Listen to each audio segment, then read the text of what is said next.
Hi friends, welcome to my KSY income YouTube channel. ಏನಾದರೂ ನನ್ನ ಚಾನಲ್ನ ಸಬ್ಸ್ಕ್ರೈಬ್ ಮಾಡ್ತಿಲ್ಲ ನೋಡ್ತಾ ಇದ್ದರೆ ಪ್ಲೀಸ್ ಒಂದು ಸಬ್ಸ್ಕ್ರೈಬ್ ಮಾಡ್ಕೊಳ್ಳಿ. ಇದನ್ನು ಕೆಲವೊಬ್ಬರು ತಿನ್ನಲ್ಲ, ಆದರೆ ಕೆಲವೊಬ್ಬರಿಗಂತೂ ತುಂಬಾ ಇಷ್ಟ ಇರುತ್ತೆ.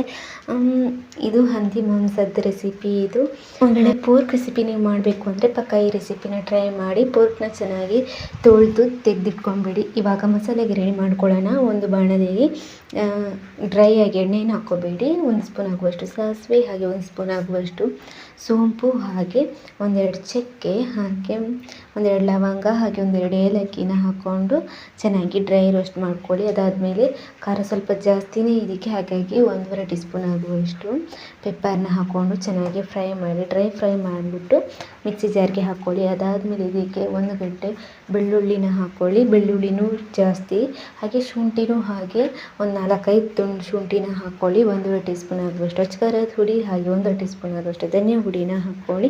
ಅದಾದಮೇಲೆ 1 ಟೀ ಸ್ಪೂನ್ ಆಗುವಷ್ಟು ಅರಿಶಿನ ಹಾಕ್ಕೊಂಡು, ಹಾಗೆ ಒಂದು ನಿಂಬೆ ಹಣ್ಣಿನ ರಸನ ಇದಕ್ಕೆ ಹಾಕ್ಕೊಳ್ಳಿ. ಅದಾದಮೇಲೆ ಸ್ವಲ್ಪ ನೀರನ್ನ ಹಾಕ್ಕೊಂಡು ನುಣ್ಣಗೆ ಪೇಸ್ಟ್ ಮಾಡಿ ಇಟ್ಕೊಂಡ್ಬಿಡಿ. ಇವಾಗ ನಾವು ಒಂದು ಬಾಣಲೆ ತಗೊಂಡು ಅದಕ್ಕೆ 2 ಸ್ಪೂನ್ ಆಗುವಷ್ಟು ಎಣ್ಣೆ, ಹಾಗೆ ಒಂದು ದೊಡ್ಡ ಗಾತ್ರದ ಈರುಳ್ಳಿನ ಸಣ್ಣದಾಗಿ ಹಚ್ಬಿಟ್ಟು ಹಾಕ್ಕೊಳ್ಳಿ. ಹಾಗೆ ಸ್ವಲ್ಪ ಕರಿಬೇವು, ಸ್ವಲ್ಪ ಉಪ್ಪನ್ನ ಹಾಕ್ಕೊಂಡು ಚೆನ್ನಾಗಿ ಬಾಡಿಸ್ಕೊಳ್ಳಿ. ಚೆನ್ನಾಗಿ ಬಾಡಿಸ್ಕೊಂಡು ಅದಾದಮೇಲೆ ಇದಕ್ಕೆ ನಾವು ಆವಾಗಲೇ ಮಸಾಲೆನ ಪೇಸ್ಟ್ ಮಾಡ್ಕೊಂಡಿದ್ದೀವಿ, ಅದನ್ನು ಹಾಕ್ಕೊಂಡು ಒಂದು 5 ನಿಮಿಷ ಫ್ರೈ ಮಾಡ್ಕೊಳ್ಳಿ. ಹಾಗೇನೆ ಫ್ರೈ ಮಾಡ್ಕೊಂಡ್ಮೇಲೆ ಅದಾದಮೇಲೆ ಹಂದಿ ಮಾಂಸನ ಇದಕ್ಕೆ ಹಾಕ್ಕೊಳ್ಳಿ. ಚೆನ್ನಾಗಿ ಅದನ್ನು ಒಂದು 5 ನಿಮಿಷ ಫ್ರೈ ಮಾಡ್ಕೊಳ್ಳಿ. ಅದಾದಮೇಲೆ ಒಂದು ಅರ್ಧ ಲೋಟ ನೀರನ್ನ ಹಾಕ್ಕೊಂಡು ಉಪ್ಪು ಬೇಕು ಅನಿಸಿದ್ರೆ ಹಾಕ್ಕೊಂಡು ನೋಡ್ಕೊಳ್ಳಿ ಉಪ್ಪನ್ನ. ಅದಾದಮೇಲೆ ಇದನ್ನು ಮುಚ್ಚಿಬಿಟ್ಟು ಒಂದು 10 ನಿಮಿಷ ಕುಕ್ ಮಾಡಿ ಅಷ್ಟೇ.